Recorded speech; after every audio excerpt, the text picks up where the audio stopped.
for proper walking gait, normally you would move the pelvis forward before you take a step.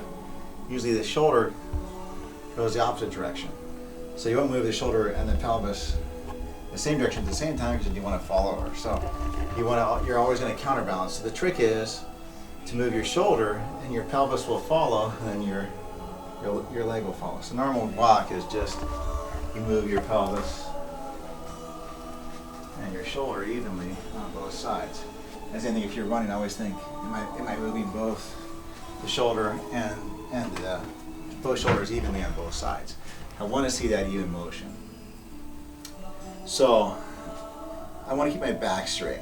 So if my pelvis is forward, I can move with my back straight. Same as if I was going to do a squat. I was going to do a squat and my toes facing out or my hips open, then I can squat down and have my back be totally straight. I can do that with my legs, feet straight, as long as my knees come out. My back can be totally straight. But if I put my feet together and my knees together, the only way for me to squat, my hips get locked here, is to bend my back. So that's going to hurt your back, your lower back reception. So I don't want to hurt my back, but it's very similar to walking. So if I take a step, my pelvis goes forward, really my pelvis is in the same position as a very wide stance squat. So my back stays straight. So here's my pelvis is forward, and my shoulder is forward, and this is just normal walk. Pelvis forward, shoulder forward. Now the arm motion isn't the important thing, because just the shoulder motion has to happen.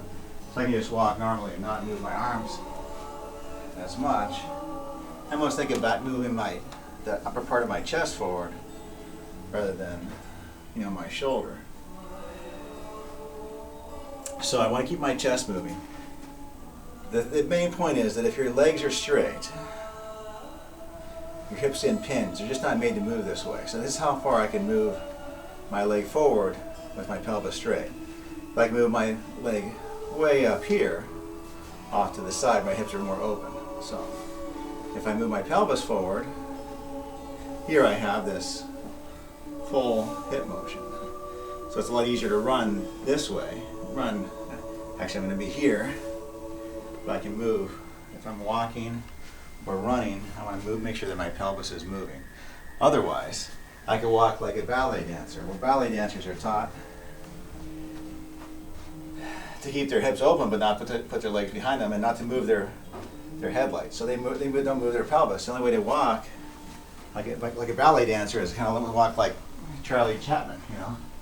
I look at this as Charlie Chaplin. My shoulders don't move, my legs move, but that's not natural motion. Natural motion for an athlete or for a normal natural person would be pelvis forward, shoulder forward. You're almost walking in a straight line. You don't want to walk like a duck where you're off to one side and impacting. This is a much smoother motion to have one foot almost in front of the other. It's very natural. That's why they hire Native Americans to work on skyscrapers, because it's just normal that they walk one foot in front of the other. So walking on a skyscraper on a very narrow beam actually becomes very natural. But if you don't move your pelvis and you walk, you tend to walk, I don't know what that is, but it doesn't look very coordinated. So you want to have this normal, natural, athletic gait where your pelvis moves. It's not the model gait where they pop their pelvis to each side. You're not popping your pelvis, but you're just moving your pelvis normally like a natural human being. A normal counter rotation of gait. So the problem is, if we get hurt, we start to limp because we don't want to put pressure on, say this side is hurt, I may walk like this because I don't want to put pressure on that.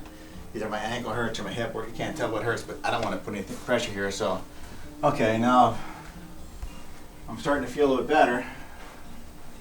So what do? I don't remember that I got to move my pelvis. I just think, well, that one goes forward, that one gets stuck. That feels weird, so now I'm just, my pelvis is this angle here, so I tend to walk like this. But that doesn't seem right either, so the natural tendency without me paying attention would be for me to take a step and then bend my back, so I can take an even step on each side. So taking this funny step, and it's kind of exaggerated, but basically what's going to happen is I'm going to flex my lower back and tear the joint capsules of my facet joints. So what I want to do is keep my back relatively stable, so I bring my pelvis forward, my back stays straight, and I don't get hurt. So once you get over the limp, you better start thinking about bringing this shoulder forward before you take a step, and then naturally it's just going to move around. So you got to think about focusing on that pelvis motion and the counter rotation that goes along with it. So when you take a step, before you take a step, pelvis moves forward and then the leg. And the pelvis moves forward and then the leg. It's really hard to do if you don't move your arms. I almost want to fall over, because if I move both the shoulder and the leg forward, pelvis at the same time, I almost do fall over. So there's always that counter rotation just to keep us standing upright. And you can see that in cats that are about to prey. It's kind of an exaggerated thing, but if a cat sees something it's very excited about, that's going to take a step and lined up, and maybe take another step a little bit more wound up. And it's getting wound up to go before you know it's ready to leap. So that's kind of what our bodies do. We kind of wind up for the next move. And the faster we go, the more we wind up.